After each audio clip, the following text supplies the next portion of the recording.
আল্লাহর দেওয়া জবান দিয়ে উচ্চ সুরে আমরা কাফের মুশরিকদেরকে জানিয়ে দিতে চাই ইসলাম ধর্ম আছে এবং থাকবে ইনশাআল্লাহ।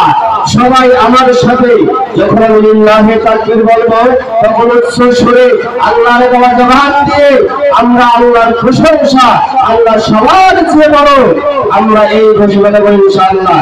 বীর মুসলমান ধরোয়াল কোরআন ফিরে আলো সেই হারানো সম্মান। লিল্লাহি তাকবীর, দুই হাত ছড়ে লিল্লাহি তাকবীর। যে আওয়াজ দিয়ে ওরে মুসলমান হয়ে কাঁপি তো কাফের বেঈমান। ঠিক আছে মুসলমান, যে আওয়াজ শুনে ওরে মুসলমান হয়ে কাঁপি তো কাফের বেঈমান। যাওরে সেই হুঙ্কার ধরার একবার, যাওরে সেই হুঙ্কার ধরার একবার। পাপ দুনিয়া ভেঙে কররে সুরমান। লিল্লাহি তাকবীর, লিল্লাহি তাকবীর।